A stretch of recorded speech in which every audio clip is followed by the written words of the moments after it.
नमस्कार, स्वागत है। हम कर रहे हैं मीराबाई जी के पदों की व्याख्या। तो आइए देखते हैं। यहाँ पर मीराबाई क्या कहती हैं?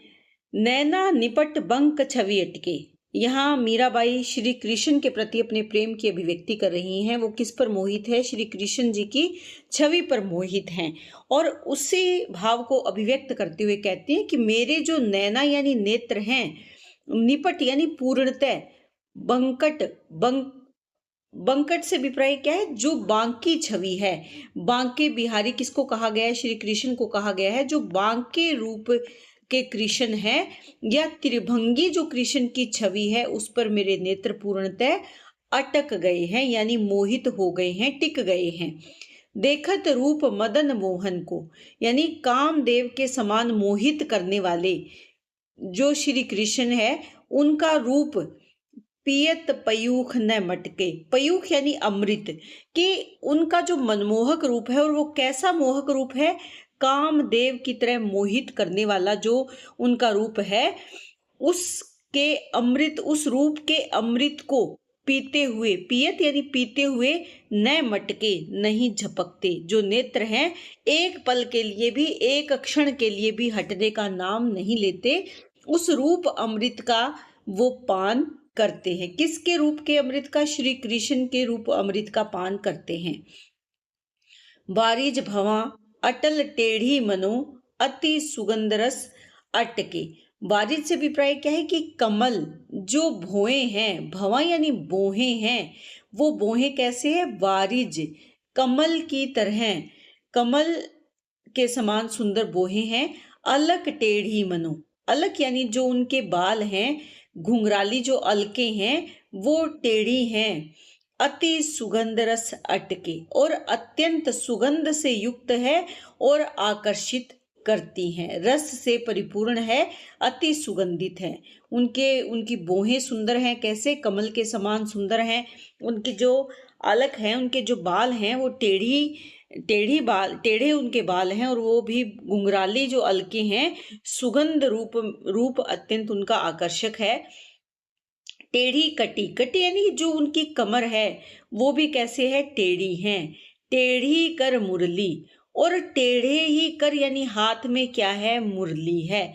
जो कृष्ण का त्रिभंगी रूप है, उसमें वो अपना एक पैर टेढ़ा करके, कमर को एक तरफ झुकाकर, हाथों को टेढ़ी आकृति में लेकर, और हाथ में क्या पकड़ रखा है? उन्होंने मुरली धारण कर रखी है।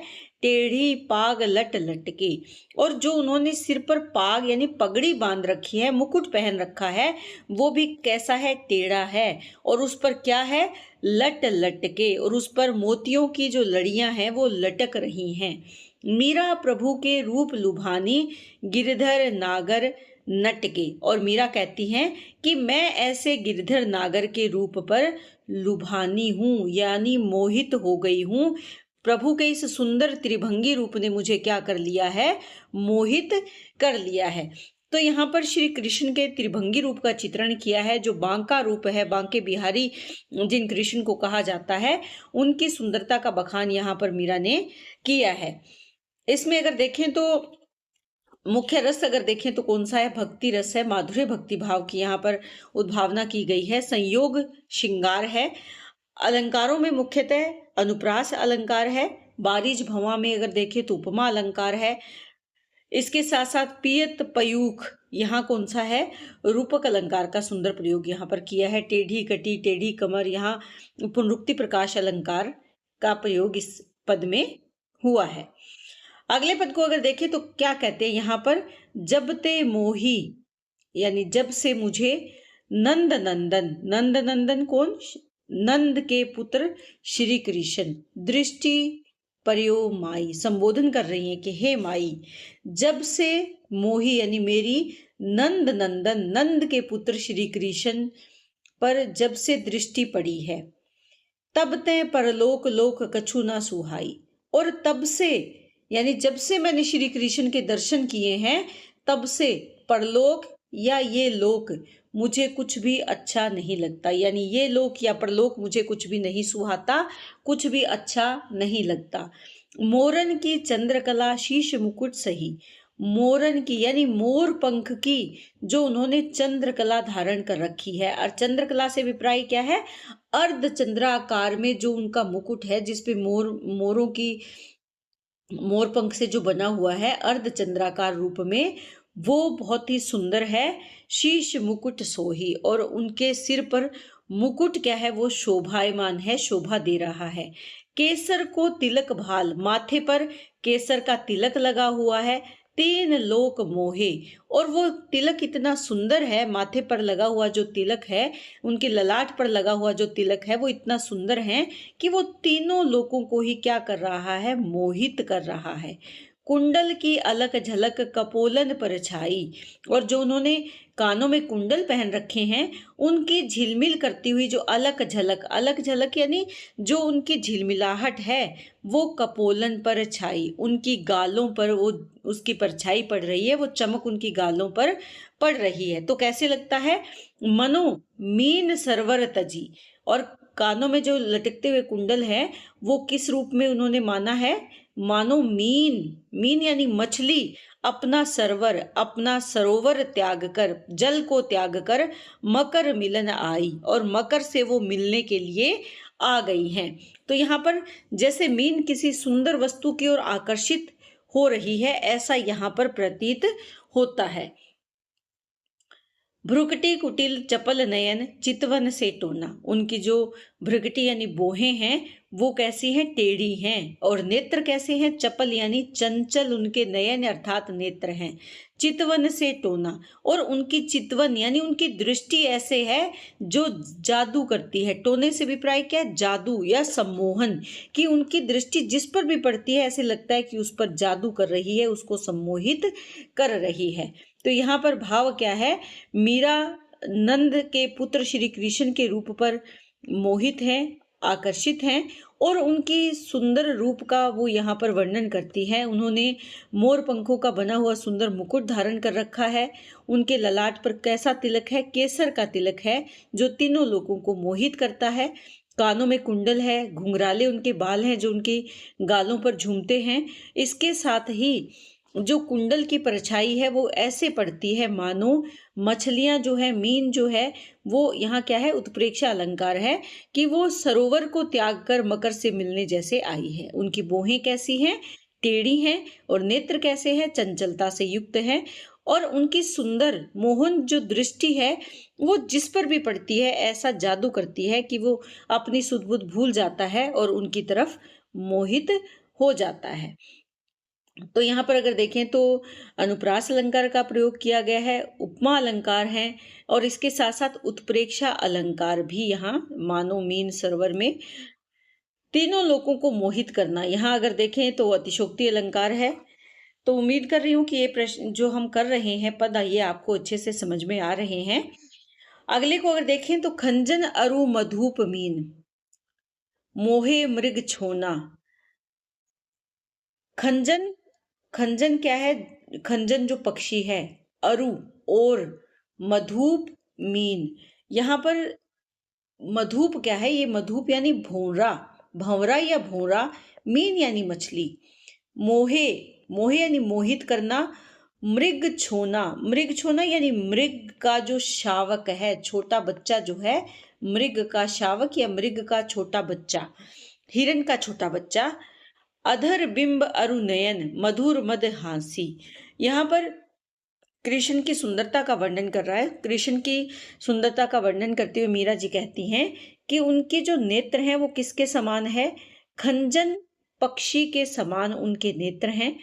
और भौरे, मधुप यानी भौरा, मीन यानी मछली, और हिरण के शावक तक को मोहित कर देते हैं, यानी वो सबको मोहित करने वाले हैं।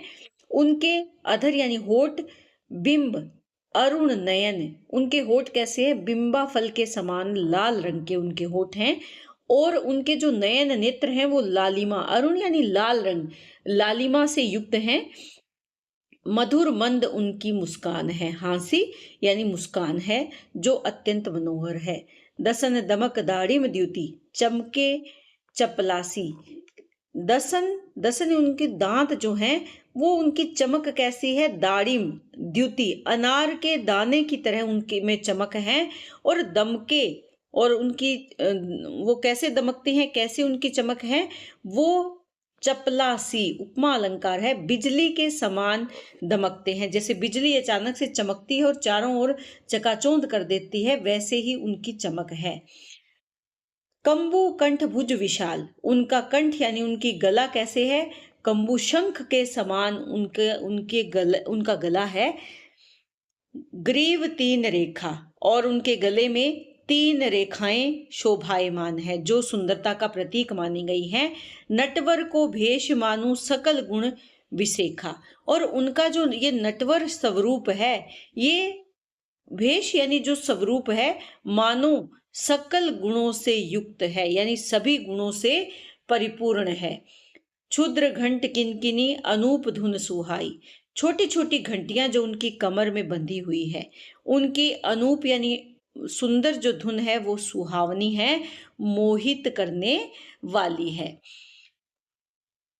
गिरिधर के अंग अंग मीरा बलि जाई, तो जो श्री कृष्ण हैं, गिरिधर गिरि पर्वत को धारण करने वाले, गोवर्धन को धारण करने वाले जो श्री कृष्ण हैं, उनके प्रत्येक अंग पर मीरा क्या करती है, बलिहारी जाती है, अपना सर्वस्व न्योछावर करती है। तो मीरा ने यहाँ पर अपनी भक्ति, अपने प्रेम के साथ साथ श्री कृष्ण के रूप सौंदर्य का भी चित्रण यहाँ पर किया है। इसके साथ अगर देखें तो यहाँ पर सुंदर तरीके से उन्होंने उदाहरण दिए हैं, जैसे खंजन पक्षी का उदाहरण दिया है, बिंबा फल का उदाहरण दिया है। ये किसके लिए दिए हैं, श्री कृष्ण के रूप सौंदर्य को बढ़ाने के लिए उदाहरण दिए हैं। इसके साथ साथ अनुप्रास अलंकार है, यहाँ पर पुनरुक्ति प्रकाश अलंकार का भी प्रयोग यहाँ पर किया गया है। और चपलासी यहाँ पर कौन सा अलंकार है, उपमा अलंकार का सुंदर प्रयोग यहाँ पर किया गया है। अगले पद में अगर देखें तो क्या कहती है, नैना लोभी रे बहुरी सके नहीं आए, रोम रोम नक्शिक निरखत ललच रहे ललचाए।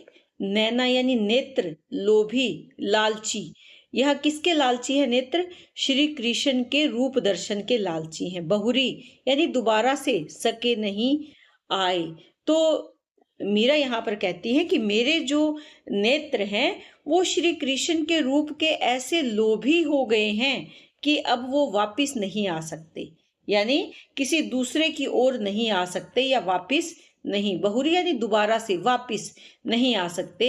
रोम रोम नक्शिक सब निरखत ललच रहे ललचाए, कि वे नक्शिक सौंदर्य को बार बार देखकर भी तृप्त नहीं होते।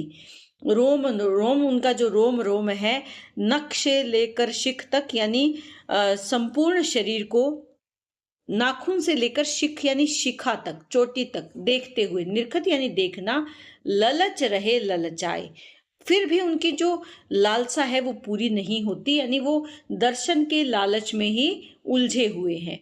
मैं ठाड़ी गृह आपने रे मोहन निकसे आए, कि मैं तो अपने घर में खड़ी थी, ठाड़ी यानी खड़ी थी, और सामने से कौन आ गए, मोहन निकसे आए, मोहन आ निकले, कि मैं तो अपने घर खड़ी थी, तभी सामने से कौन निकल आए, श्री कृष्ण निकल आए।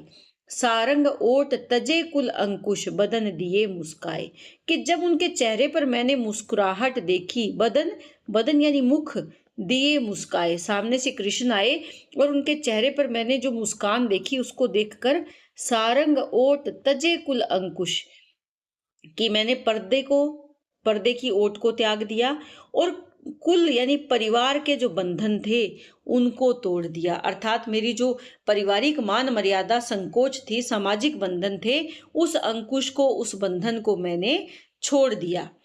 लोक कुटुंबी बरज बरज ही, लोक यानी जो लोग हैं और समाज के जो लोग हैं और परिवार के जो लोग हैं, कुटुंब के जो लोग हैं, वो बार बार रोकते हैं, बत्तियां कहत बनाए, और मेरी तरह तरह की मेरे लिए बातें भी बनाते हैं। चंचल चपल अटल नहीं मानत, लेकिन मेरा जो मन है वो चंचल चपल है और बिल्कुल अटक है, अटक यानी अटक गया है, किस पर, श्री कृष्ण पर, इसीलिए वो कोई भी बात नहीं मानता। पर हत गए बिकाए। क्यों? क्योंकि वो तो पर हत पराए हाथों बिक गया है। यानी मेरा जो चंचल चपल मन है वो किसी की बात अब नहीं सुनता, किसी की बात अब नहीं मानता, क्योंकि वो पराए हाथ यहाँ पर किसके हैं? वो हैं श्री कृष्ण के। कि मेरा मन तो कृष्ण के हाथ बिक गया है, अब वो किसी की नहीं सुनता। भली कहो कोई बुरी कहो मैं, कि कोई मुझे चाहे भली कहो, अच्छी कहो या बुरी कहो, सब लई शीश चढ़ाए। सबको मैं सहर्ष रूप से सबका उलाहना मैं स्वीकार करती हूँ। कि मेरे बारे में जो कुछ जैसी भी बातें बनाता है, भली भली मैं भली हूँ या मैं बुरी हूँ, मैं सबकी बातें अपने शीश पर धारण करती हूँ, सहर्ष रूप से उनको स्वीकार करती हूँ। मीरा कहे प्रभु गिरधर के बिन पल भर रहो न जाए। मीरा कहती हैं कि मैं अपने प्रभु गिरधर के बिना एक पल के लिए भी नहीं रह सकती। यानी समाज के द्वारा दिए गए सभी प्रकार के लांछन को मीरा अपने प्रेम के सामने तुच्छ मानती है, उसे सहर्ष स्वीकार करती है और कहती है कि मुझे ये सब कुछ स्वीकार है, लेकिन मैं किसे नहीं छोड़ सकती, मैं श्री कृष्ण को नहीं छोड़ सकती। क्यों? क्योंकि मैंने अपना सब कुछ उन्हीं को समर्पण कर दिया है। इसीलिए मीरा सामाजिक मान मर्यादा को दरकिनार कर किसकी भक्ति में लीन है? अपने प्रभु श्री कृष्ण की भक्ति में लीन है। आगे क्या कहती हैं? आली री मेरे नयनन बाण पड़ी। आली यानी सखी, मेरे संबोधन कर रही हैं। किसको संबोधित कर रही है? सखी को। मेरे नयनन यानी मेरे नेत्रों को बाण पड़ गई है। बाण पड़ गई है यानी आदत लग गई है, आदत पड़ गई है, आदत लग गई है। चित्त चढ़ी मेरे माधुरी मूरत। मेरे मन में, मेरे चित्त में कौन चढ़ गई है? श्री कृष्ण की माधुरी मूरत मेरे मन में बस गई है। उर बिच आन अड़ी, उर यानी हृदय में, आकर अड़ गई है अर्थात स्थिर हो गई है। कि मेरे मन में तो श्री कृष्ण की माधुरी मूरत जो है वो आकर मेरे मन में तो चित्त चढ़ी है, मेरे चित्त में, मेरे विचारों में सिर्फ एक ही मूरत है। किसकी? श्री कृष्ण की। और वो मेरे हृदय में आकर स्थिर हो गई है। कब की ठाड़ी पंथ निहारूं, कि मैं कब से खड़ी हूँ, ठाड़ी यानी खड़ी हूँ, और रास्ता देख रही हूँ। पंथ यानी मार्ग, निहारूं यानी देखना, और रास्ता देख रही हूँ, मार्ग देख रही हूँ। कहाँ पर खड़ी हूँ? अपने भवन खड़ी। कि मैं तो अपने भवन में खड़ी। कैसे प्राण पिया बिन राखूं जीवन मूल जड़ी। कि मैं अपने पिया यानी श्री कृष्ण के बिना कैसे अपने प्राणों को रखूं।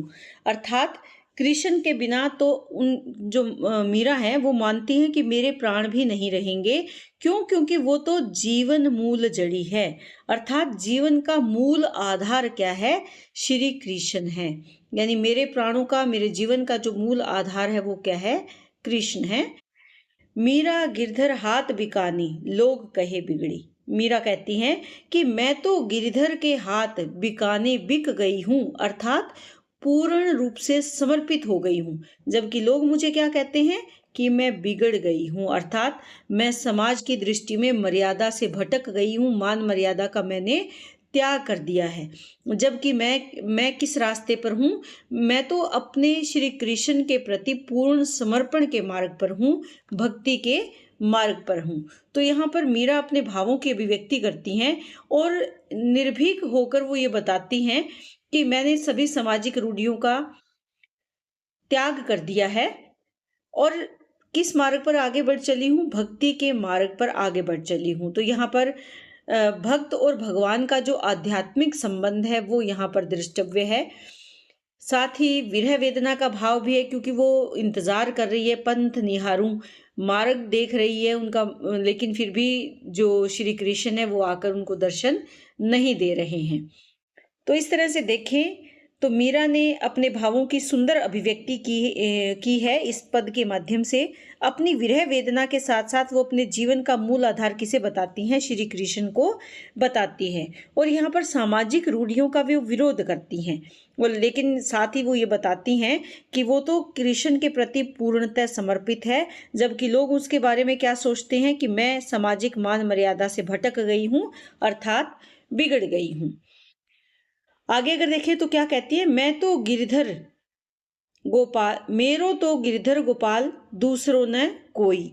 कि मेरे तो कौन है, गिरधर गोपाल है, दूसरा कोई भी नहीं है। जाके सिर मोर मुकुट मेरे पति सोई, कि जिसके सिर पर क्या धारण किया हुआ है, मोर पंखों का मुकुट धारण किया है, वही मेरे पति हैं। तात मात भ्रात बंधु आपनो न कोई, वो सभी संसारिक बंधनों का त्याग करती है। पिता माता भाई बंधु किसी को अपना नहीं समझती। झाड़ी दी कुल की कानी कहा करिए कोई, कि वो क्या कहती है कि मैंने छोड़ दी है कुल की कानी, यानी कुल की मर्यादा, कुल का जो लोक लाज है वो मैंने छोड़ दी है। का करिए कोई, कि कोई मेरा अब क्या कर सकता है, मैंने तो सभी प्रकार की कुल की समाज की जो मान मर्यादा थी वो त्याग दी है। संतन ढींग बैठी बैठी लोक लाज कोई, कि मैं किसके साथ रहती हूँ, संतों के ढींग यानी पास, संतों की संगति में बैठकर मैंने लोक लाज को खो दिया है, त्याग दिया है। अर्थात किस मार्ग पर वो आगे बढ़ चली हैं, श्री कृष्ण के भक्ति मार्ग पर आगे बढ़ चली हैं, और लोक लाज का जो भय था, समाज का जो भय था, वो उसने त्याग दिया है। चुंदरी के किए टूक ओढ़ लीनी लोई, कि मैंने जो मान मर्यादा की चुंदरी थी उसके टुकड़े टुकड़े कर दिए हैं, अर्थात सांसारिक वैभव का मैंने त्याग कर दिया है।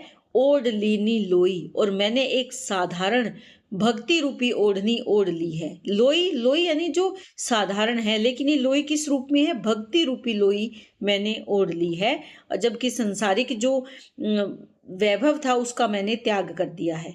मोती मूंगे उतार वनमाला पोई, कि मैंने मोती और मूंगे की जो बहुमूल्य मोतियों की माला थी, मूंगे के आभूषण थे, उनको उतार कर क्या धारण कर लिया है, वनमाला, यानी वन के फूलों की माला धारण कर ली है। अर्थात जो राजसी वैभव है उसको मैंने त्याग दिया है। अब मेरे जीवन का उद्देश्य क्या है, संसारिक सुख सुविधाओं का त्याग करके और केवल किस मार्ग पर आगे बढ़ना, श्री कृष्ण के भक्ति मार्ग पर आगे बढ़ना। तो यहाँ पर मोर मुकुट किसने धारण कर रखा है, श्री कृष्ण ने। यहाँ प्रतीकात्मकता रूप से अगर देखें, जो चुनरी है ये सांसारिक राजसी वैभव की प्रतीक है, और लोई यहाँ पर सादगी, वैराग्य और भक्ति की प्रतीक है। मोती और मूंगे की बात करें तो ये भौतिक संपन्नता की प्रतीक है, और वनमाला ये भक्ति और सरलता के प्रतीक रूप में है। यहाँ पर विरोध मूलक सौंदर्य भी है, चुनरी और लोई, मोती और मूंगा के विपरीत अगर देखें तो क्या है, वनमाल है। इसके साथ साथ अनुप्रास अलंकार भी है, तात मात में अगर देखें तो पुनरुक्ति प्रकाश अलंकार भी है, बैठी बैठी में, और प्रतीकात्मकता का भी यहाँ पर देखें तो सुंदर प्रयोग किया गया है। इसी पद में आगे क्या कहती हैं, आंसुअन जल सींच सींची प्रेम बेल बोई, कि मैंने अपने आंसुओं के जल से सींचा है, किसको, प्रेम के बेल को। जो कृष्ण भक्ति के प्रति मेरा प्रेम है, जो कृष्ण प्रेम है, कृष्ण के प्रेम की बेल को मैंने अपने आंसुओं से सींचा है। अब तो बेल फैल गई आनंद फल हुई, कि और अब ये प्रेम रूपी जो बेल है, लता है, ये फैल गई है, और अब चारों तरफ कौन सा फल इस पर लगा है, आनंद फल, यानी आनंद का फल अब इस पर उत्पन्न हो रहा है। आनंद रूपी फल, तो रूपक अलंकार है। दूध की मथनिया बड़े प्रेम से बिलोई, मथनिया नहीं है यानी मथानी, बिलोने से मतलब क्या है, मथना, कि मैंने जो दूध की मथनिया बड़े प्रेम से बिलोई, यानी जीवन और साधना रूपी जो दूध है उसको कैसे बिलोया, प्रेम से बिलोया, प्रेम की मथानी से मथा, और उसमें से क्या उत्पन्न हुई, उसमें से भक्ति उत्पन्न हुई। और माखन जब काढ़ी लियो, यानी भक्ति रूपी मक्खन उसमें से निकाल लिया, छाछ पिए कोई, फिर पीछे जो बची हुई छाछ है उसको कौन पिए, यानी वो अब किस काम की, जबकि उसमें से बहुमूल्य क्या था, भक्ति रूपी जो मक्खन था वो निकाल लिया। तो यहाँ पर दूध की मथनिया बड़े प्रेम से बिलोई, दूध की मथनिया से अभिप्राय यहाँ पर क्या है कि जीवन और साधना रूपी जो दूध है उसको प्रेम की मधानी से बिलोया, और जब उसको प्रेम की मधानी से जीवन और साधना रूपी दूध को बिलोया तो क्या उत्पन्न हुआ, भक्ति रूपी मक्खन उत्पन्न हुआ, और उसमें जो संसारिक मोह माया रूपी छाछ है उसको त्याग दिया। भक्त देख राजी हुए, हुई जगत देख रोई। भक्तों को देखकर मीरा कहती है कि मेरा मन प्रसन्न हुआ और इस संसार को देखकर मेरे मन को दुख हुआ, यानी संसार की जो जगत की जो रीति है उसको देखकर मेरे मन में रोना उत्पन्न हुआ या मैं रोई। दासी मीरा लाल गिरधर तारो अब मोही। दासी मीरा निवेदन करती हैं, प्रार्थना करती हैं, अनुरोध करती हैं, किससे? गिरधर लाल से। तारो अब मोही, यानी अब मेरा उद्धार करो। किससे उद्धार करो? इस संसार से मेरा उद्धार करो। तो यहाँ पर रूपक अलंकार का बहुत सुंदर प्रयोग किया गया है। प्रेम बेली, यानी प्रेम को क्या माना गया है? बेल माना गया है, प्रेम रूपी बेल है। आनंद का फल उससे प्राप्त होता है। माखन यानी भक्ति रूपी मक्खन है। छाछ यहाँ संसार के जो सांसारिक मोह माया है या संसार का जो संसार की सारहीनता का रूपक कौन है? यहाँ पर छाछ है। पुनरुक्ति प्रकाश अलंकार का सुंदर प्रयोग है। सिंची सिंची में अनुप्रास अलंकार का सुंदर प्रयोग यहाँ पर किया है। और विरोधाभास सौंदर्य भी देखा जा सकता है। भक्त देखी राजी हुई और जगत देखी रोई। प्रतीकात्मकता का भी बड़ा सुंदर तरीके से यहाँ पर प्रयोग किया गया है। आंसुअन जल की अगर बात करें, आंसुओं का जो जल है ये विरह और साधना की बात यहाँ पर प्रतीक रूप से की गई है।